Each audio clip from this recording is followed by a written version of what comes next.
Hello and welcome back to the Fruit of Grisaia. Last time we cleared out Markina's route, which was to accept the money, the choice that we have in front of us now. The way that the Fruit of Grisaia is designed isn't in a way that you get to a five-way crossroad after a while, leading you down the path to every single girl.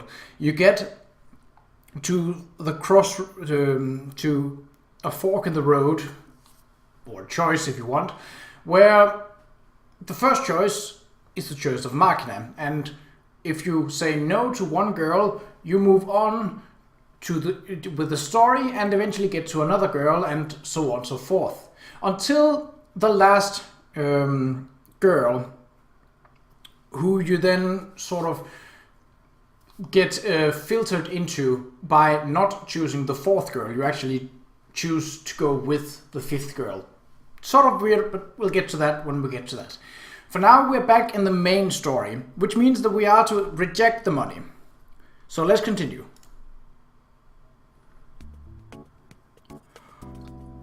Markina, listen carefully, I don't want your money. So you won't do it after all? That's not what I'm saying. If you want to play house, I'll do it free of charge. Ooh? I'm not the perfect human being you seem to think I am. I can't commit to becoming your father. It would be irresponsible of me to pretend I could.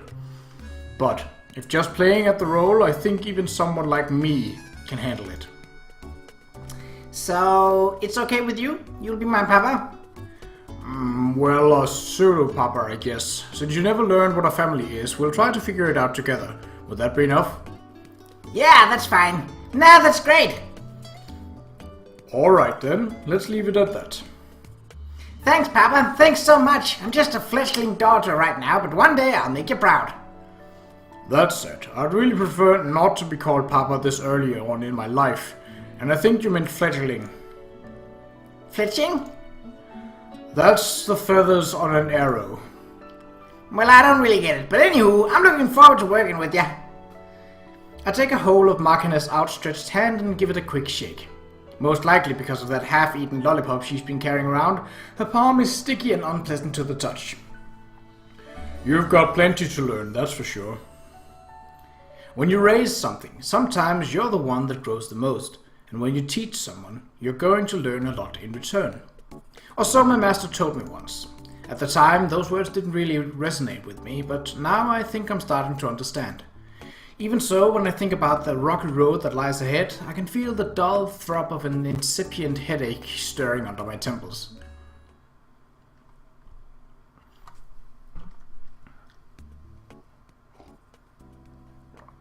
I'm accustomed to being used by others.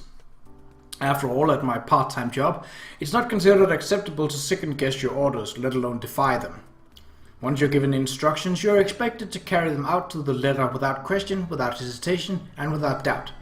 In other words, there's no right to disobey. Then again, simply do what you're told and you'll always be provided with the necessities of life. There's no need to agonize over your decisions when you're not the one making them. In that sense, it's a very easy life.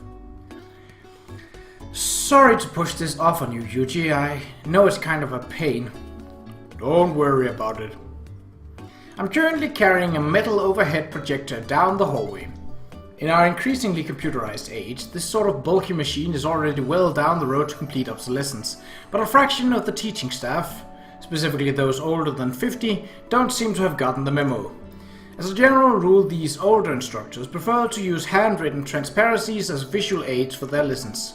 Personally, I don't really like to complain about the elderly not moving with the times, but every classroom in this school has a retractable LCD projector mounted in the ceiling. So being forced to lug this heavy thing around for every lesson is definitely enough to inspire a few exasperated sighs. You know, until you showed up, I was always the one who had to take care of this sort of thing. You're my savior, Yuuji. You're seriously exaggerating. This is nothing. Saving people is something else entirely. Something much, much more difficult. In the first place, Amane isn't my superior or anything. I have the right to turn her request down flat. Since I'm not exercising that right, I'm acting out of my own free will. There's nothing to thank me for. Anyway, I'm just trying to show off in front of a woman. Pure self-interest. But there's no need to show off for a girl you're not interested in, is there? In other words, you like me, Yuuji? As a general rule, I dislike women who ask me annoying questions. You don't have to follow me around, by the way. I know where the equipment room is. Jeez, why do you always have to say mean stuff like that? Just for your information, if you think girls find that sort of attitude cool, you're completely wrong.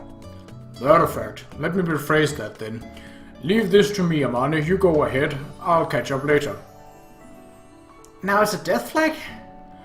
Amani, once this job is done, let's get married. Yeah, look, enough with the foreshadowing. More importantly, don't say stuff like that. I know you're just screwing around, but my heart still skipped a beat. Better watch out or I might just end up taking you seriously. Duly noted. Well, whatever. I don't want you thinking of me as some annoying stalker, so can I leave the rest to you? Yeah, not a problem. Okay then, I'll head home first and get dinner ready. Any requests? What? Didn't you hear me? I'm making you dinner tonight. What do you want? You really don't need to do that. It's not a thank you or anything. I'm making you dinner because I want to, not because I need to. You have no say in the matter. Look. Don't give me that glare. If I don't make that clear, you won't even show up. I'm making your share, so you'd better come eat it, okay? Hey, hold on. Unilaterally announcing a schedule as if the matter had already been decided, then disappearing before I have time to object. It's the favorite trick of the crafty older woman. By repeating this process numerous times, they deeply imprint the idea I can't oppose this woman into my subconscious, ultimately depriving me of the ability to voice my resistance to their plans. Why exactly do these sort of sly women flock around me like moths to a flame? At this point, I'm half convinced it's some kind of curse. Pushy girl. Watching Amani bound jauntily off down the hallway, I heave a light sigh. The next moment, the cell phone in my breast pocket begins to buzz with a harsh electronic sound. As a ringing phone vibrates against me, I feel the warmth drain from my chest.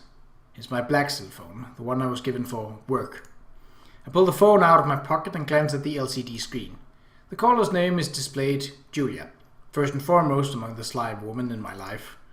After a short deep breath, I press the answer button and hold the phone to my ear. You've got a job, Yuuji. The first thing I hear is electronic noise, as the call is converted from a general analog line to an encrypted digital connection. That, and the commanding voice of a woman, a voice that brokes no opposition. In answer to her clipped, succinct words, I offer a similarly terse and businesslike response. What's the situation? Type B, semi-alert. You're still at school, right?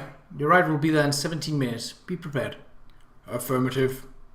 She cuts off the call without warning before the word is completely out of my mouth, par for the course. 17 minutes. Returning the phone in my hand to my breast pocket, I glance at the cheap digital wristwatch on my left wrist, which currently reads 4:50 p.m. Looking up, I hurriedly scan my surroundings. When I look back over my shoulder, I find Sakaki performing her usual languid intellectual girl act, one elbow resting on a windowsill as she sighs apathetically for no apparent reason. I call out to her without hesitation. Sakaki? What? Sakaki turns to look at me with a displeased frown on her face, roughly translated as I'm not deaf, and approaches me with obvious reluctance. Sorry, but could you take care of this? What? Something urgent just came up. You know where the equipment room is, right? I need you to take this back for me, please. Hold on, why do I have to... I owe you one. Hey! Not waiting for Sakaki's response, I turn my back on her and break into a run. She doesn't raise her voice to berate me, let alone chase after me, exactly as I calculated beforehand. I'm pretty sure Sakaki loathes domineering men from the bottom of her heart, but that hatred is so intense precisely because she can't offer much resistance to them. It takes me 1 minute and 40 seconds to reach my room. Since I ran all out, I've worked out a good sweat in that time. But thanks to the daily running regimen I kept up since the coming here, my breathing is still pretty regular. I quickly peel myself out of my sweat-soaked school uniform and toss it carelessly aside, opening the sack sitting in the corner of my room. I take out my change of clothes. Specifically a green work uniform with the name of a cleaning company embroidered on the shirt, a cap of the same color, and a package of disposable adult diapers. First order of business, I take a diaper out of the plastic packaging and wrap it around myself. In my line of work generally, and especially in my specific job, it's often impossible to take a bathroom break once you've taken your position. Fact of the matter is, I once spent several hours of lengthy jobs stewing in my own piss. The discomfort I endured on that occasion is beyond my ability to express in words. As a direct result, I picked up the habit of wearing a disposable diaper to any job, no matter how minor. As soon as I finish with the diaper, I slip on my light green work shirt. Step into the trousers, tighten my belt, and put on my hat, completing my change into the frog uniform reviled by all who wear it. Finally, I pull on a pair of deerskin gloves as a measure against possible injury to my fingertips, completing my preparations. Taking my phones out of the school uniforms, I push them into my breast pocket and head for the door. As I reach for the doorknob, I take a final look back into the interior of my room. The school uniform scattered messily on the floor kind of stands out, but there's no reason to worry about it now. In this school, there aren't any superiors to chew me out about it while brandishing the punishment stick. Might as well just clean it up when and if I come back. There's always the possibility I'll never get that chance, but in that case, nobody's going to be able to nag me about anything ever again. I burst out of the dorm and rush toward the school gate. My body feels light. Even as I burrowed my way into the lax student life, casually gathering small fragments of happiness with every passing day. Even when I was startled to find my cheeks loosening into a spontaneous smile. Even at the best of times, that underlying feeling of frustration never disappeared. That vague, heavy anxiety was always with me. And yet, with a single curt phone call, that weight has been lifted from my shoulders. My body moves freely, effortlessly. When you get down to it, this is how I was made. This is how I'm supposed to operate. This is what I am. As I try to convince myself of that, my body grows lighter still, but in exchange I can feel the gaping empty hole in my chest growing wider. What? Yuuji?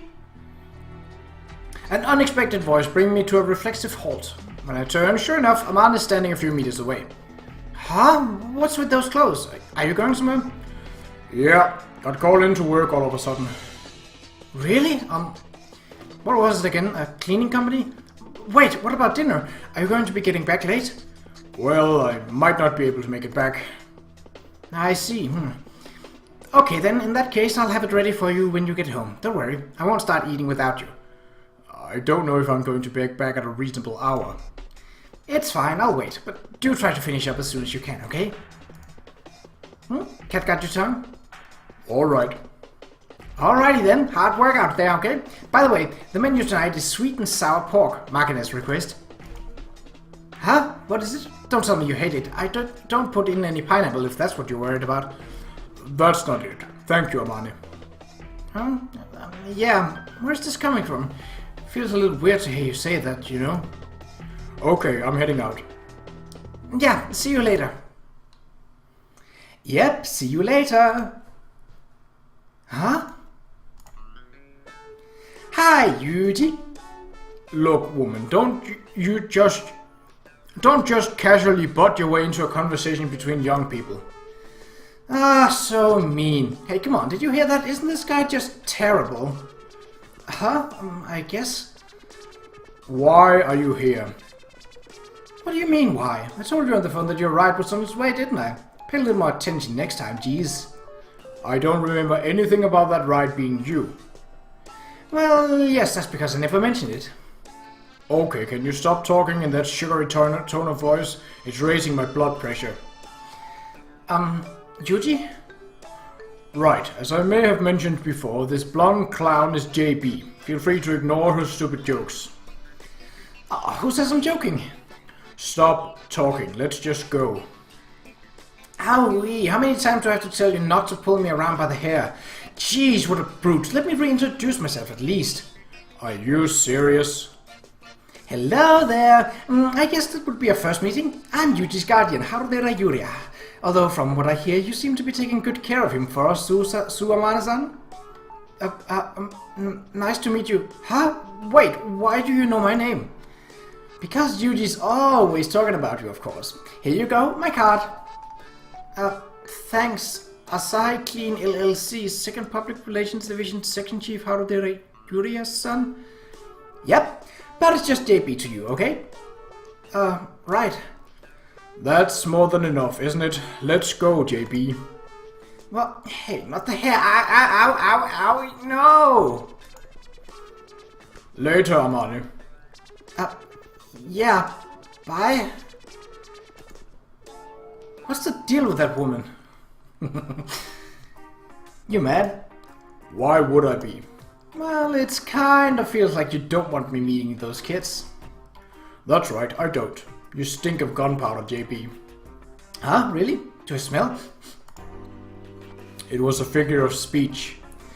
Well, I guess it did show up suddenly, so I'll apologize for that, but if you get that jumpy about it, you're just going to make them suspicious, you know? Be careful. I know. Get in. This car never gets any less obnoxiously flashy, and the interior stinks of perfume.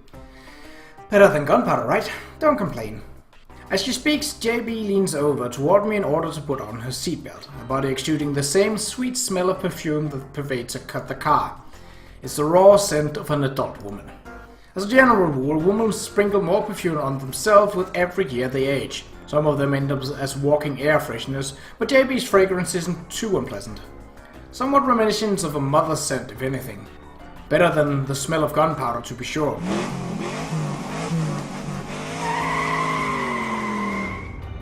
And what's our destination? The Yokohama office first. We'll be picking up your equipment and meeting with the other members of the team. After that, you will be moving in a company station wagon. Will I be working with a partner? No, you're on your own as usual. The other members will be acting separately from you. Then there's hardly any point in meeting them, is there? If you don't want to, I guess that's fine. It's up to you, but you've got 2 girls on the team this time, you know? What does the team matter? I'll be with them for what part of the van ride, and the gender is even less relevant. You seem a bit grumpy. Have you been getting enough sleep lately? Can't. I'm still a shallow sleeper, and my dreams are always about the past. Why don't you take a little nap? I'll wake you up once we reach the office. Sounds like a plan. I open the glove compartment and retrieve a bottle of eye drops and a sleep mask. According to the watch on my wrist, it's now 5:26 p.m. About time I got started on stretching my ocular muscles in preparation for my job. Pressing the back of my head firmly against my headrest, I apply a single drop of fluid to both my eyes and gently close them. Eyes still shut, I move my eyeballs in regular figure 8 pattern, sometimes squeezing my eyelids firmly down against them.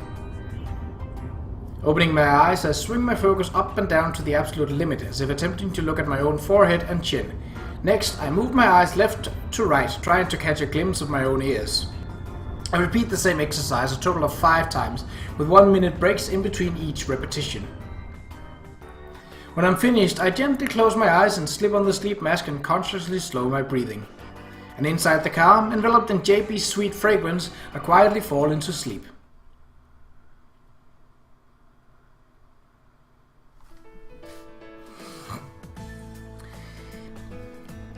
Her name is Michiru, so how about Mich or something of the sort? If you're doing something like that, why not go all the way with Mitzi? Something, cutesy enough to make your plots. Okay, look, I've been listening quietly for a while now, but I'm starting to run out of patience. What do you people think you're doing? Could you please refrain from screwing with my name to kill time? Paul? The heck? You're the one who said not to call you Qa'Rajh, punk. I don't remember saying I wanted you to replace it with an even weirder nickname, and you do not get to call me punk. Shh, this girl's such a pain in the ass. Then what do you want me to call you? I have a name. It's Matsushima Michiru, and it's perfectly fine as is. I don't want any weird nicknames. Okay, so Michiru? Don't leave out the honorific. I'm older than you, so have a little respect. Michiru-san? That's even worse. I'm not a child. Michiru-san? That sounds like sarcasm when it comes out of your mouth. If anything, I'm kind of pissed. In that case, Michiru-sama it is. That's not... Nah, wait. Hold on a second here. Playing with the name isn't the only way to come up with the nickname, is it? For example, Detective Jean Jacket on TV gets his nickname from always wearing a denim shirt. We could try finding a nickname based off of physical features, some visual characteristic. Look, I really don't think I need a nickname in the first place. Will you just listen to me for once, please? Okay, from today forth, you're Detective Blondie. Looking forward to working with you. That's really unimaginative. Also, I'm not a detective. Unfortunately, I think that nickname won't always be perfectly applicable. For example, when her hair grows out and the natural color begins to show at the roots. How about Detective Pudding after her favorite snack? Or perhaps we could lay in a particular emphasis on her cheap, transparent personality with Detective Jello. Jeez, I'm telling you I'm not a freaking detective, and stop comparing me to Jello. She just keeps getting noisier. Talk about annoying. That's my line. Sheesh, what a pain. Okay then, Qa'Rajh. How do you eat your fried squid? What? With soy sauce, I guess? Okay then, soy squid it is. From today forth, Qa'Rajh is soy squid. Pleasure to make your acquaintance. Look, don't start handing out half-assed nicknames just because you got bored of the game. Now, please calm yourself, Soy Squid-sama. Who's going to calm down at a time like this? Stop giving that idiotic name a test run. Jeez, can you guys keep it down out here? What's all the shouting about? You're bothering the neighbors. Guess what? I just thought up a new nickname for Qa'Rajh. What was it again? Soy Squid, idiot. I'm Soy Squid. By the way, I'm absolutely not Soy Squid. Which is it? Personally, I think Soy Squid is a wonderful nickname. Doesn't it sound like it could be some mysterious character on Fresh Fish Superman Tuna Fish Man? Don't just casually play along with this nonsense. Listen up, okay? This is a legitimate cause of bullying. Incidentally, Amani, how did you eat your fried squid? Let's see, with soy sauce mostly. Say what? What a disastrous twist! Another mysterious soy squid has appeared! Qa'Rajh, I know it's a letdown, but please give out the title of soy squid, okay? It's not a letdown for your information, not in the least. More like a huge relief. By the way, I prefer mine with barbecue sauce. Nobody asked! Alright, maggot, from this day forward, you are sauce squid. Great, you just had to run your mouth. Now this little dim bulb gave you another of her bizarre nicknames. And I'm Mayo Squid. What? Do you seriously eat fried squid with mayonnaise? Wait, I mean, you eat calamari bites with mayo as an appetizer, right? What's so weird about that? When you put it that way, it still feels a little... Want to decide the matter by a majority vote? What's the point? Oh? Hey there, little lady. Mind sharing your opinion with us? Yeah, you, the one who's pretending not to hear me. Attention, the girl who's got her back turned to me, currently communicating via body language. Please don't talk to me in that familiar tone. I don't want anyone to mistake us for friends. I'm talking to you. Yes, you whose shoulders just sagged in defeat as if to say, just when I thought I was going to slip by, I've been caught by the most troublesome of the bunch. That's right, you! First things first, how about you turn around? Huh? What you mad about? Why don't you search your heart very carefully and see any likely explanations come to mind? I'll pass! I don't really care. More importantly, Yuuji, how do you eat your fried squid? I'm very close to running out of patience right now. Sorry, was it too hard for you to understand? Okay, fried squid 101. Ever heard of calamari? Pretty much the same thing. You sort of slice the squid up into little rings and coat it in a batter and deep fried.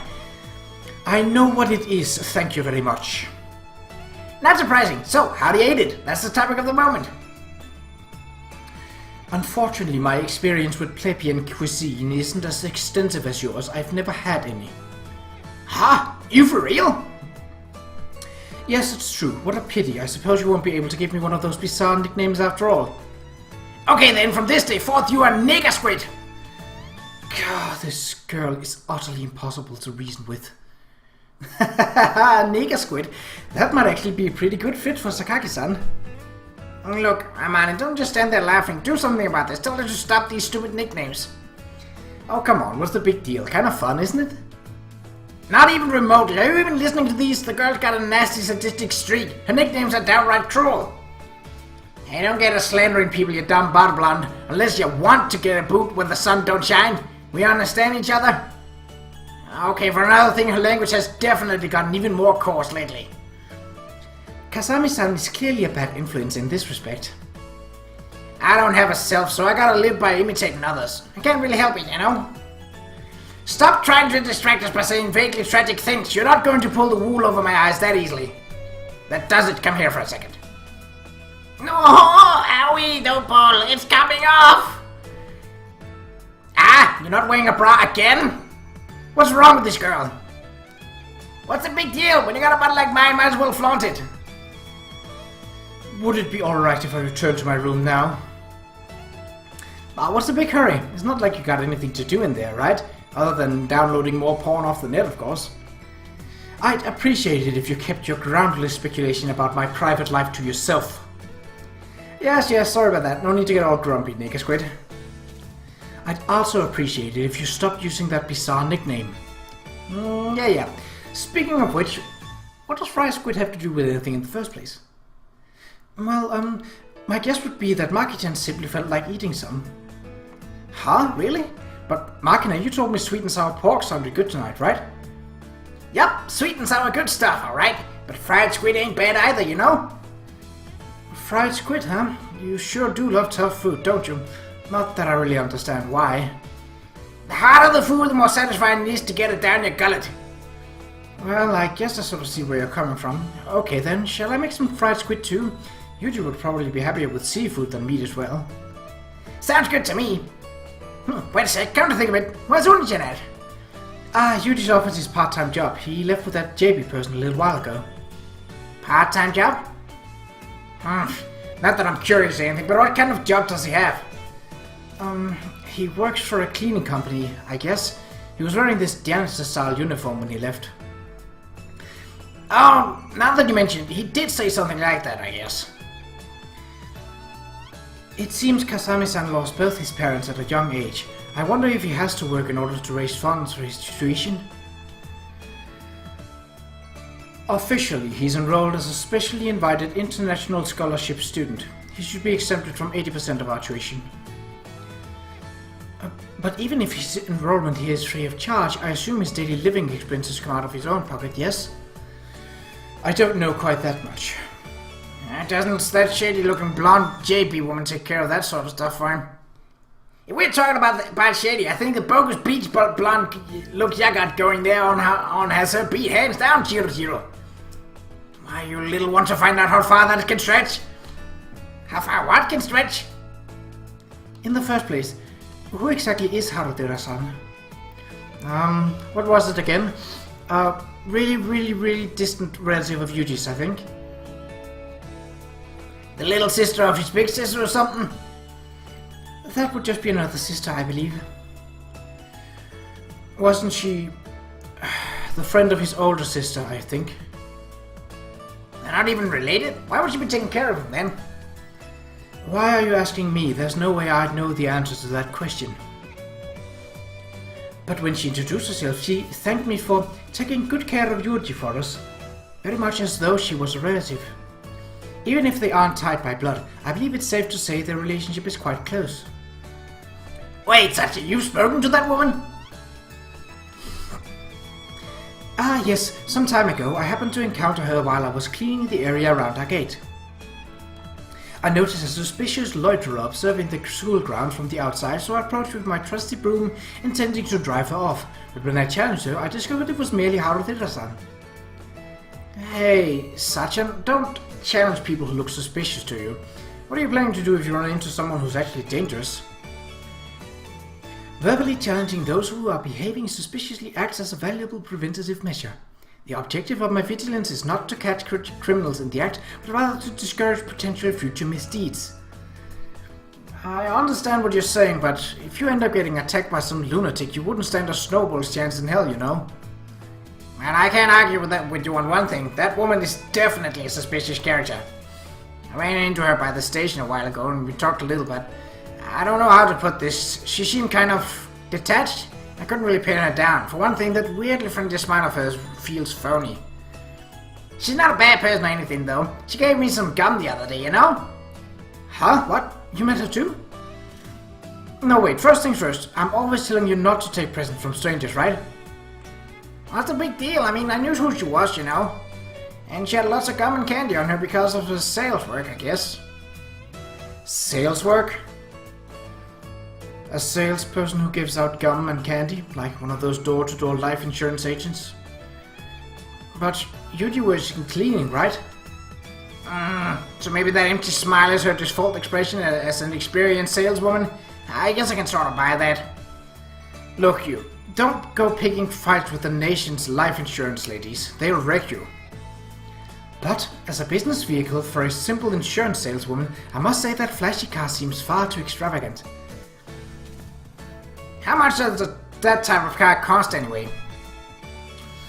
Approximately 80 million yen, perhaps. Seriously? And that kind of car has a high ongoing maintenance cost after the fact too. If you use it normally, those tires go completely bald in half a year, and they are 100,000 yen a pop, you know? What? Is she that rich? A representative of some huge foreign insurance company. Even then it doesn't quite fit. I told you she was suspicious. I mean, where's she even from anyway? She kind of looks like a serious German, maybe? A merry Italian, perhaps? She's a crude American, no doubt about it. Why are you so confident about that? I mean, when she greeted me, she said howdy. The only people who still use that word are country cowboys, right? And a few old ladies who were in school in the 80s, I guess. She is definitely a bit of a mystery. Is that all you have to say? Is this really okay with you? What are you even talking about? I mean, that JB woman. She and Yuuji definitely have a, what do you call it? You know. A sordid relationship? Yeah, that. They definitely have that sordid relationship thing going on, right? You think? Aren't you gonna do anything about it? I mean, can you really beat an opponent like that in a fair fight, Amani? Beat who? At what? That woman, of course. At being a woman. I mean, yeah, you've got youth and breast sides on your side. Your opponent is blonde, remember? In other words, she's a tsundere. I'm sure she's going all lovey-dovey on Yuuji even as we speak. Look, Michiru, I think this idea of yours that all blonde women are tsunderes is kind of off base. Huh? Really? Don't ask me. Anyway, I'm asking you a simple question. Are you really alright with letting that woman do as she pleases? I don't really have a say in the matter, you know. I'm not Yuuji's girlfriend or anything. As long as I can be his big sis, I guess that might be enough for me. Weak! Super weak! At that rate, you're just going to end up as his convenient little servant girl. What are you getting out of that? Self-satisfaction, I guess? What a total weak-kneed coward. I misjudged you too, Amanda. You've let me down big time. Hey, Michiru? What are you so angry about? Somehow, I think I roughly understand Michiru-sama's feeling on the matter. What is it?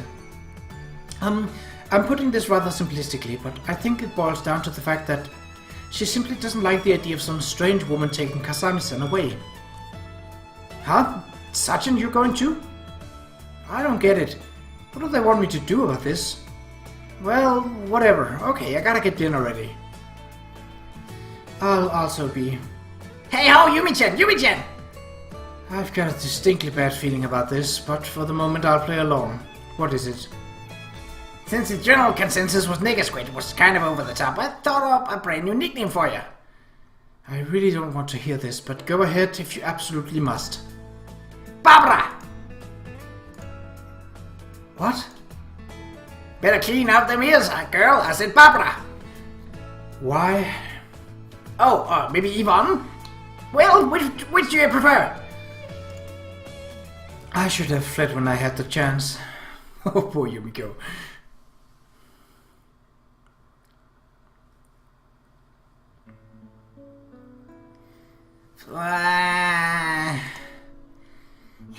That was a big yawn, Markman. Sleepy? Yeah, just a little bit. Only turned really late. Guess the job must have dragged on. He did say this might happen. We don't know when he'll be back, so why don't you just head back to the room and go to sleep? What are you gonna do, Amani? I'll wait here a little longer. I still got something to take care of too. Something to take care of? What's that? Still have to iron Yuuji's school uniform. I'll help too, you know. Don't worry about it. It's already 10 p.m. You're sleepy, right? Just leave the rest to me. Sorry, Amane. Like I said, nothing to worry about. Can you get back to the room by yourself? Yeah, I'll be fine. Okay then, let's finish this up nice and quick. Same day, same time. Sorry about this, we kept you out pretty late this time. Par for the course, nothing to feel guilty about. But you're keeping a girl waiting in your room this time, right? Oh. I glanced down at the watch on my left wrist. It's 10 p.m. already, and they eat dinner at 7, so there's no way she's still going to be waiting at this point. You don't know that. Amane-chan, was it? That sort of girl takes her promises seriously, you know? If she's meeting her boyfriend for a date, I bet she'd wait hours past the arranged time without batting an eyelid. I really don't think she's that inflexible. Why don't you give her a little call to let her know you're on your way back? What's the point? We'll be there at the dorm soon. You are really clueless. For your information, that sort of diligence is really important to women. Does getting in contact all of 10 minutes earlier really make that much of a difference? Yes it does. I won't tease you, so just give her that call. Getting a lecture about women from JB is distinctly aggravating, but I don't think she's wrong. I take my private cell phone out of my work clothes, pressed and pocketed, and pause for a moment in thought. No, don't think I will after all. Aw, why's that? You're assuming that Amane is still waiting, but there's a chance she gave it up hours ago. If I call her now and get a sorry, I was asleep, it would be pretty damn awkward. Oh, but I do think she's waiting. Make sure not to antagonize girls, okay? If there's some reason I need to worry about it, I'll take the appropriate measures. Half of the human race is female, you know. Love thy neighbor if possible, but at the very least don't go around turning them into enemies. Be nice to girls, and you'll enjoy a meaningful school life. Isn't that enough of a reason? If Amane-chan is mad, give her a proper apology. I can't think of any reason why she'd be angry. I told Amane beforehand that I'd be back late, and I don't remember asking her to wait for me. If she's still waiting anyway, logically speaking, that's nobody's fault but her own. But for some reason I do feel like I should at least come up with some sort of excuse. Am I losing my edge or something?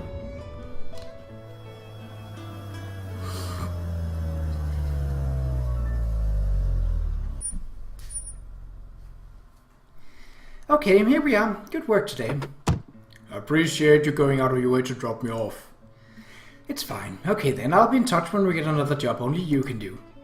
Do me a favor and try not to call me out for every little thing, alright? Oh, don't give me that. You were permitted to attend this school on the condition that you maintain reserve status, remember? I am aware. Alright, JB, see you later. Hold on a second, Yuuji. What now? Great work today. You were just wonderful, fierce, wild. I got goosebumps. What is this all of a sudden? Why are you getting out of the car? Thought I'd give you a little goodnight kiss. What? Good night, Yuuji. Mwah. Hey, the hell? Suddenly JB twines her arm around me and draws close, planting a kiss on the side of my face with all the force and speed of a rattlesnake striking its prey. Tee-hee-hee. Gee-hee-hee yourself. Seriously nauseating. Later, Yuuji. Love you. I'll be in touch, okay?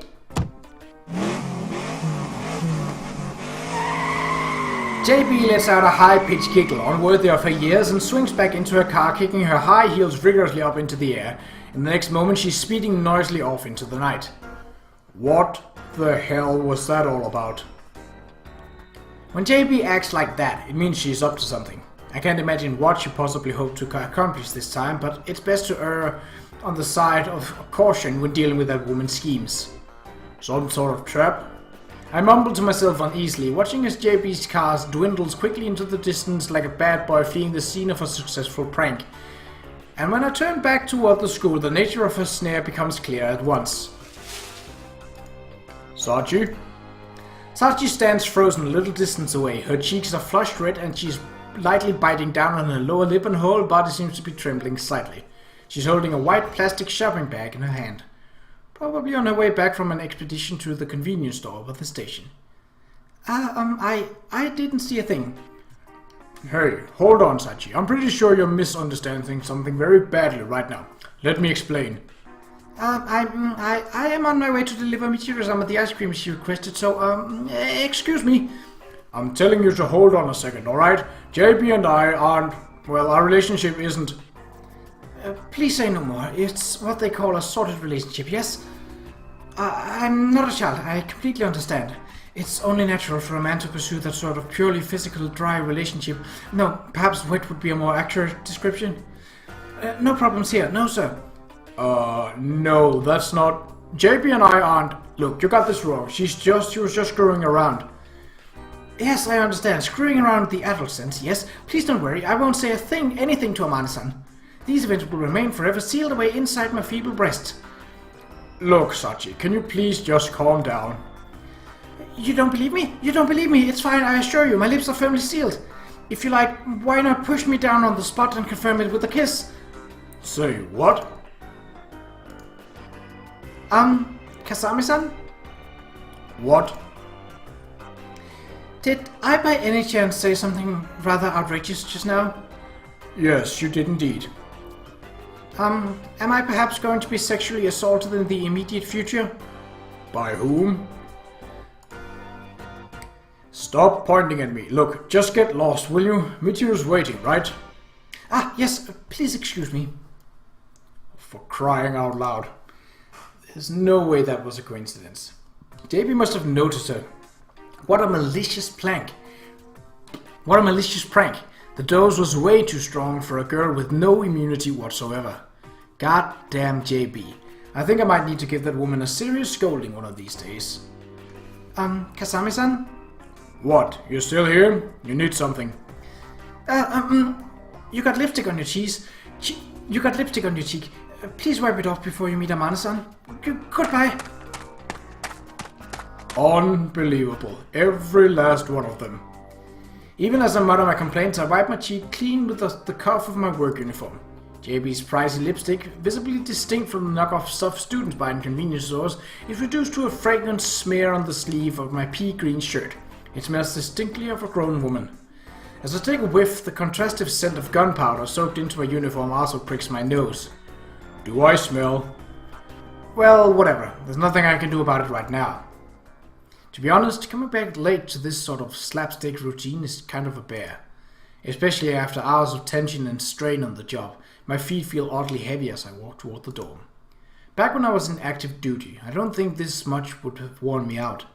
I guess I've probably gone a little soft since I entered the school.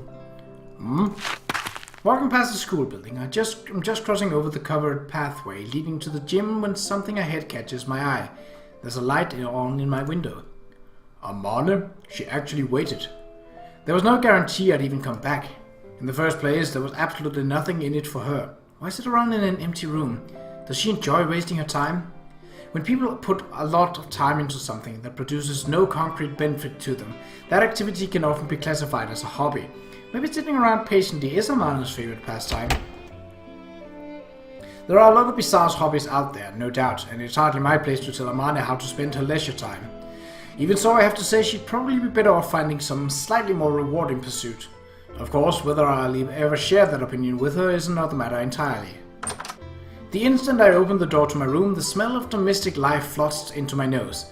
For a moment I hesitated in the entrance, my hand frozen on the doorknob. The scent of another human being mingles with the lingering smell of some sort of cooking, forming a greasy, homely mix. When I was a child, and later when I lived with my master, this scent was ubiquitous, natural. But right now it feels alien to me. My room seems strangely unfamiliar. Welcome back! Yep, I'm home. Slightly averting my gaze from Amane's unsuspected smile, I glance at my wristwatch. It's already past 10 p.m. and my old school would be past lights out by now. Were you waiting for me?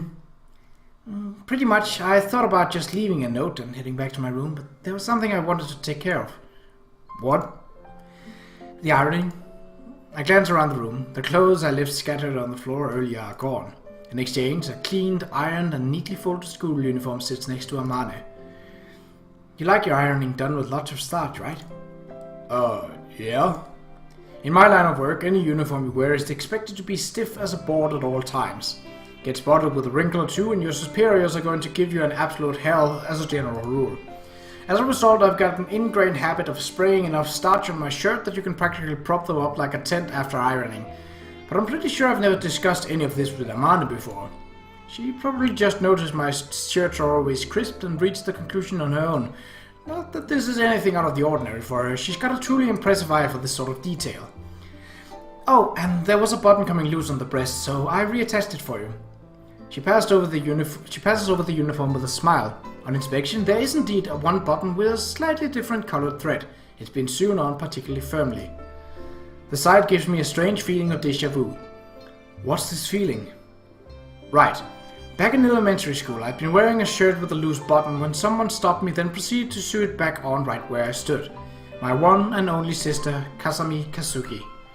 I see. Truth is, I'm not the best with the needle, you know. The stitch is probably a little too tight, but better than having it fall off of you, right? Yeah, thanks. Now that I think about it, hobbies aren't the only reason people act in unprofitable ways. Family. The word wells up spontaneously somewhere in the depths of my chest. Working for someone else without compensation, without any expectation of gain, simply out of affection, as if it's the most natural thing in the world. That's what family is, or so they tell me. Hey, what about dinner? Did you stop somewhere on the way back? No, I haven't eaten anything. Then you must be hungry. Want to get right to it? Yeah. Hold on a second, I'll heat up. Smiling casually, Amanda heads to the kitchen with light graceful steps. She then places a plate filled with sweet sour pork and calamari rings in the microwave. Speaking of which, why is there a microwave in my room anyway? I don't remember it being here when I left. For that matter, there's an unfamiliar rice cooker sitting on the shelf next to it. What with the microwave? This was actually Makina's originally, but she almost never goes back to her room, so I decided we might as well contribute it to your kitchen. That rice cooker too? That's right, it's a small one that only cooks 3 servings at a time, but it's less of a hassle than using that mezclis of yours, right? I see. The scent that inspired a moment of unease when I entered the room was probably the traces of fragrant steam produced by this small rice cooker. Even as a kid, I didn't have much in the way of a happy family or family dinners, but after my parents and sister died, I came to view meals as nothing more than regularly scheduled nutritional supply periods. And now, something inside me shrinks instinctively away from this sort of warm domestic meal. There's always this nagging, about almost guilty sense that I don't belong in this picture.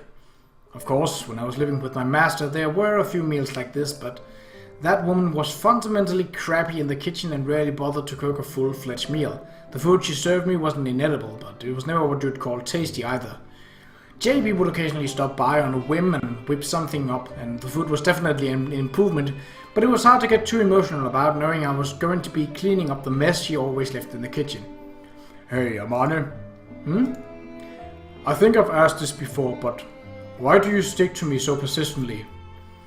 And I think I've told you this before too, but I fell in love with you at first sight. Also, this is kind of my personality. It seems like I just enjoy taking care of people. Do you really expect me to be satisfied with that explanation? Well, how else am I supposed to put it? I mean, why exactly are you so suspicious?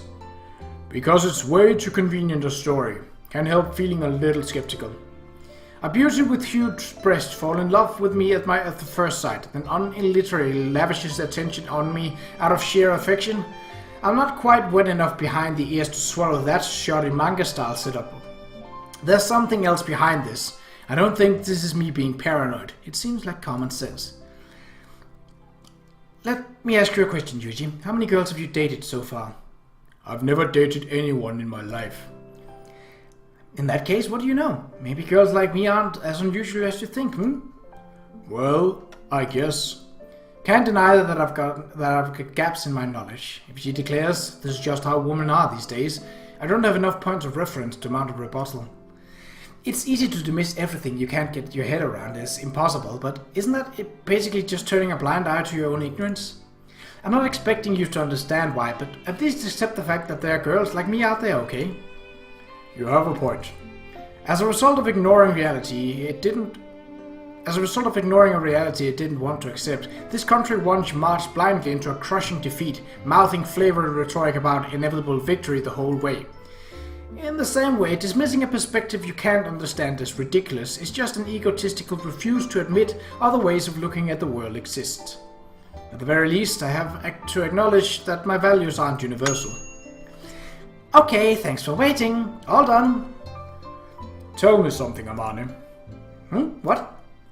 Do you really love me? Didn't I just answer this question? I love you very much. No hesitation whatsoever, and yet her words still ring hollow in my ears. Is the problem on my end? Well, fine. I guess there's at least one woman out there deranged enough to fall in love with a man like me. I'll accept that as a reality. What's that supposed to mean? So, you're finally willing to take me at my word? I'm not going to accuse you of lying, that's all. I still don't understand why you feel the way you do. And there's no change in the fact that I find overly convenient women vaguely nauseating. Okay, look, I understand this is an unrequited love on my part, but I'm still gallantly approaching you. Couldn't you at least show me a little pity? If I started lying to you out of compassion and dating you out of pity, would you really be happy? Even if you started dating me out of pity, I wouldn't let it end that way. You're one hell of a tough, proactive woman, you know that. Fell in love all over again, eh? To be honest, I'm envious. Yes, I'm sure you are. Now, how about you eat your food before it gets cold again? Yeah, sounds like a plan. I bring my hands together in front of the food Amane sat with loving care in the microwave. Give her my thanks and move my chopsticks towards the plate. I'm not sure why there's a question mark in parentheses here. Perhaps Yuuji doesn't exactly know how microwaves work. Sweet and sour pork and fried squid. It's one hell of a strange combination, thematically speaking, but the taste itself is impeccable as ever.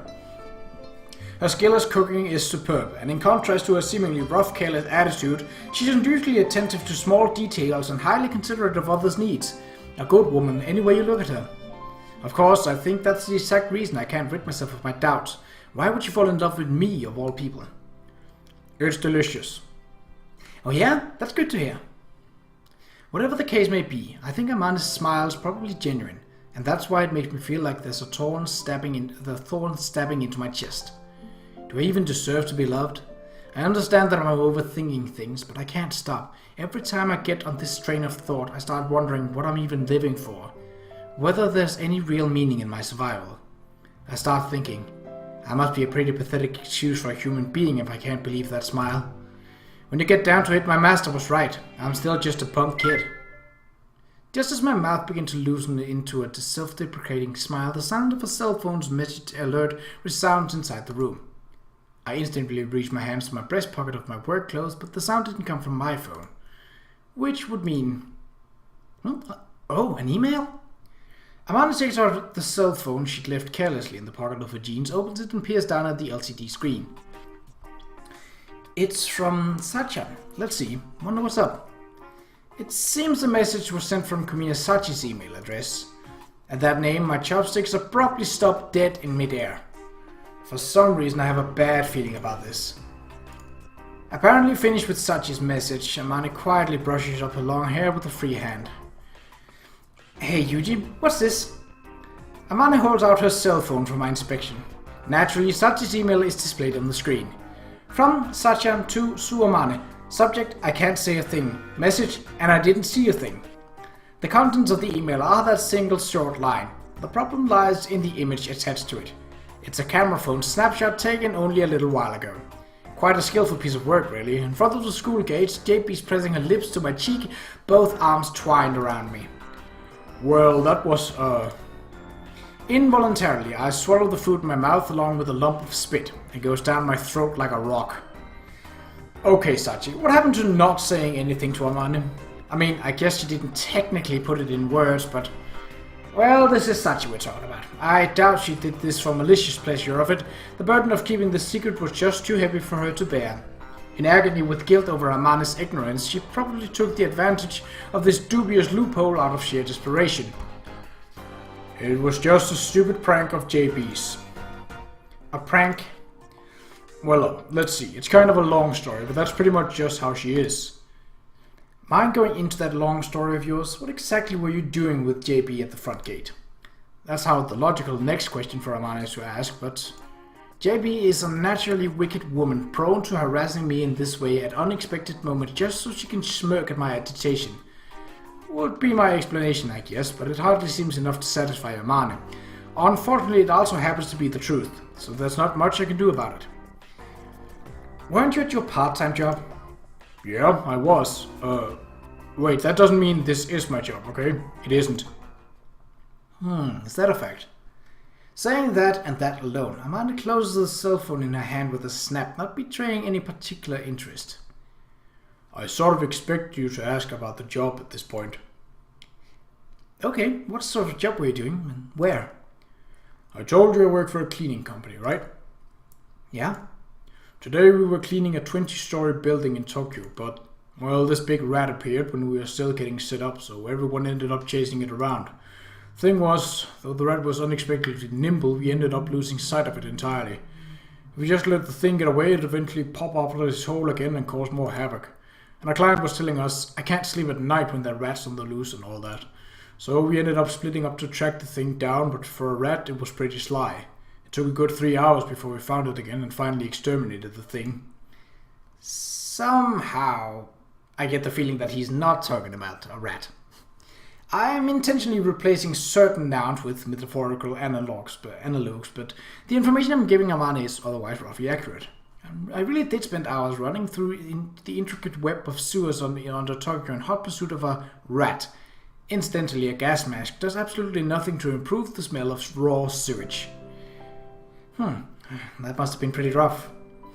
Yeah, yes it was, but that's all you have to say? After promising I'd have a meal with her, I ran off to work all of a sudden, then stayed late without even giving her a call, not that I possibly could have, leaving her to wait in vain for hours.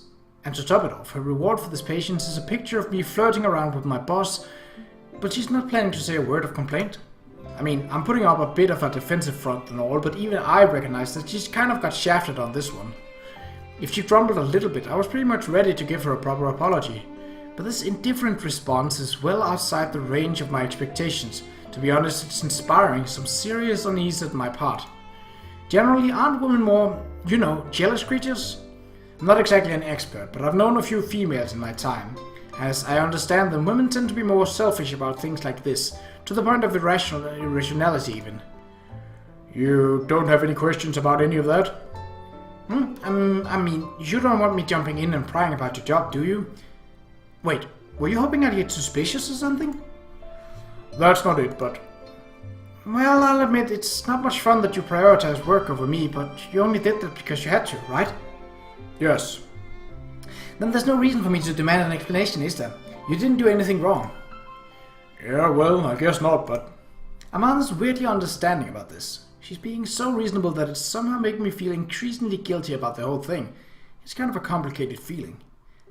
All of a sudden, some kind of switch seems to have been flipped inside Amane. Her eyes narrow to slits and her lips jerk up in the very picture of a smirk. Now I get it. Yuuji, maybe you want me to get jealous. Is that what this is all about? No, that's really not. Hehehe, now it all makes sense. You are a Sundara after all. Okay, shall I get a little jealous? Spare me. Well, if you give me a nice long kiss, maybe I'll forgive you. This woman. Exactly how serious is she about this? No, I think the real question is, how badly is she underestimating men? Alright, Amane, close your eyes. Oh no, you're so pushy, but that's what I love about you. Clearly confident that this is nothing more than a bluff, Amane closes her eyes, jerks her chin up, and fearlessly sticks out her lips. This girl's looking down on me. Maybe I should teach her a lesson. And, here is actually where you get to decide if you want to go down the path of Amane. But we'll do that as I did with Machina. I'll make the choice now and then make a new save file, and we'll continue in the next episode, which will then be Amane's branch. What you want to do if you want to go for Amane's branch is actually kiss her. So this calls for shock and awe, steal a kiss with overbearing force. That's right. Unless someone scares her straight, this girl's attitude toward men is going to come back to bite her badly one of these days. I have a responsibility to educate Amane in the dangers of messing with men. I'll harden my heart and teach her lessons you won't soon forget. I seized the cocky girl's chin and firmly jerked it upward, and plunged my mouth against her glossy lips with all the sudden violence of a dive bomber assault. Evidently surprised by my sudden attack, Amanda's shoulders twitched as I draw her close. Heh, the fool probably didn't think I had it in me. That's what you get for underestimating the male gender. I temporarily released her lips, drawing back just far enough to speak a few words. Open your mouth, Amani. Huh? Utterly bewildered, Amanda's mouth opened slightly to voice her confusion. I instantly pushed my lips back against hers. As I shoved my tongue into her mouth, pushing her lips further apart by force, Amanda grabs the shoulders of my work uniform and tries to pull me off. With no success, of course. Her will to resist apparently broken by the force of my violent raid, Amanda's grip on my clothes grows gradually weaker, finally slipping off powerlessly. And if to signal her unconditional surrender, a weak, high-pitched pant leaks out of the corner of her mouth. Guess I'll let her off the hook. I let the arm I wrapped around Amanda's waist to prevent her retreat go slack, then give her 2 light thumbs on the back to communicate that I'm letting her go. Amanda's upper body had been forcibly bent backward by my weight. It takes a moment for her to regain her balance and pull herself straight. Oh. Finally released from my arms, Amanda stuck us back half a step, blinking her eyes in astonishment. Whoa, it was surprisingly enough that you actually gave me a kiss, but I really wasn't expecting you to go for the lips. Didn't think I had it in me, did you? Shouldn't have let down your guard. Unfortunately for you, I'm prone to taking jokes seriously. That was my first kiss, you know. Oh, what a coincidence. Mine too. You are so full of it. Damn, what gave me away? Yuuji, you kissed like someone who knows what he's doing. I see. I'll have to take it a little easier next time. Does that mean there's going to be a next time? Just said that for the hell of it. Ah, geez, you were just playing with me. I'm extremely surprised to hear you frame the matter in such a negative way. I bestowed you with a valuable lesson in the danger of teasing men. My motives were impeccable. You kissed me, even though you won't be my boyfriend. That seems pretty impeachable to me. Well, let's not rush into any parliamentary procedures here. I wouldn't have pulled that stunt like that unless I was prepared to accept something in the way of consequences. What sort of consequences? Listen carefully, Amani. I can't be your boyfriend, but I'm willing to accept you as my girlfriend. Huh? What's that supposed to mean? You fell in love with me on your own initiative, and I'll accept that. But I'm not capable of making a commitment to you. I can't promise I'll be able to take care of you for the rest of your life. Sorry, I'm an idiot, so I don't really follow. Basically, you'll let me be your girlfriend, but you can't be my boyfriend? That's right. So when you get down to it, you're saying you're okay with me as a girlfriend? Yeah, under certain conditions. Specifically? Even if I disappear suddenly or drop dead out of nowhere, I don't want you to cry over me. Ever. That's the main thing. That's it? Also, let's see. If I do disappear, I want you to do your absolute best to forget about me within a year or so. I know they're pretty selfish requests, but if you can't accept those conditions, I can't do anything for you. We can pretend this never happened and stay as classmates. If I accept those conditions, I'm your girlfriend? Yep, that's right. Then I accept them. Did you think this over? There's no reason you have to answer right away. It's fine. Going with what my gut feels like is the easier way to do it. I don't like torturing myself over decisions like this. I see. But first, mind if I request a condition of my own? Like what? Yuuji, do you love me? That's all I want to know. Can you give me an answer here and now? It's okay. You can give it to me straight. Let's see. To be honest, I think I've kind of liked you for quite a while now, but I'm not exactly experienced with this sort of emotion. I don't understand how exactly to describe my feelings for you, but yeah, I think she deserves a clear answer here.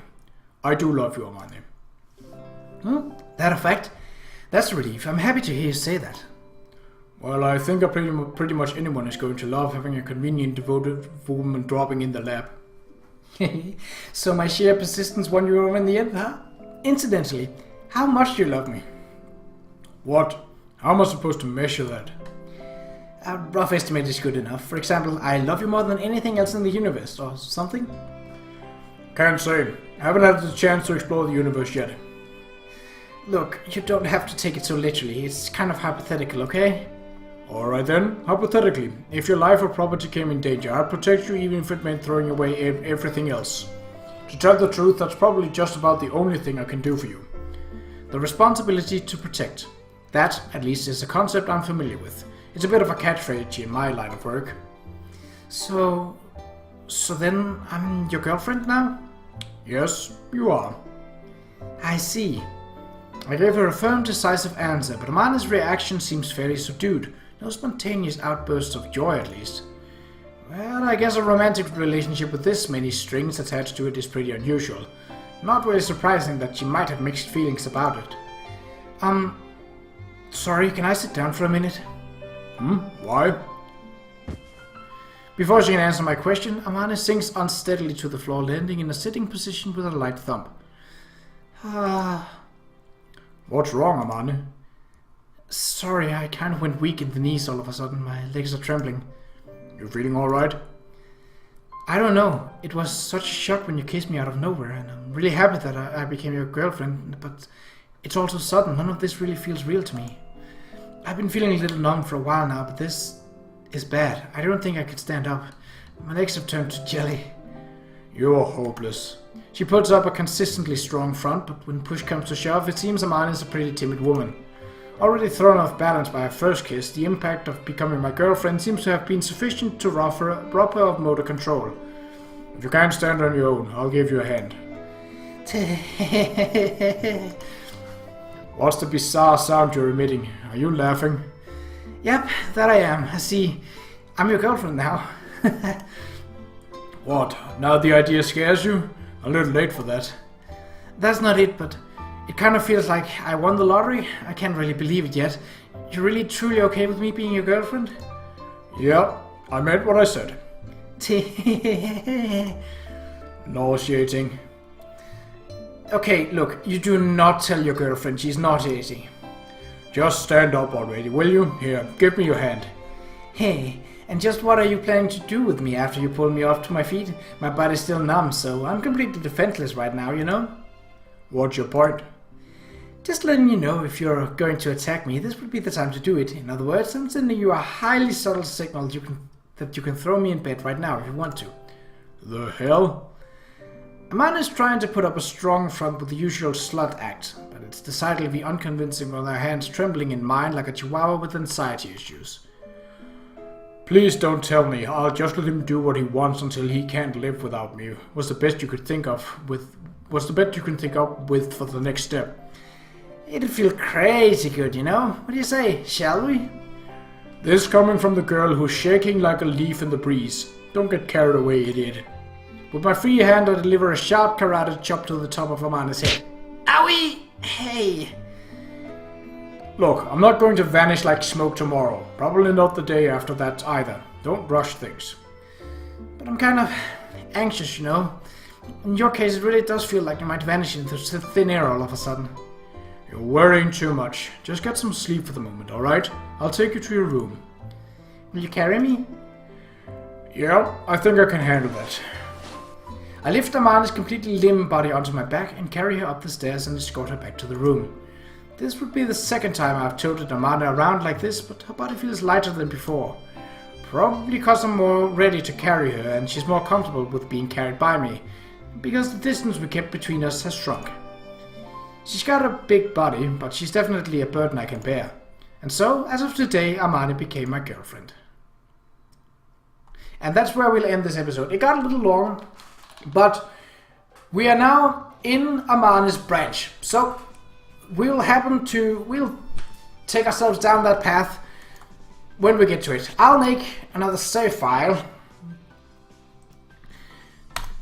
so that I know what to pick. But we'll see what happens between Yuuji and Amane in the next episode. So until then, take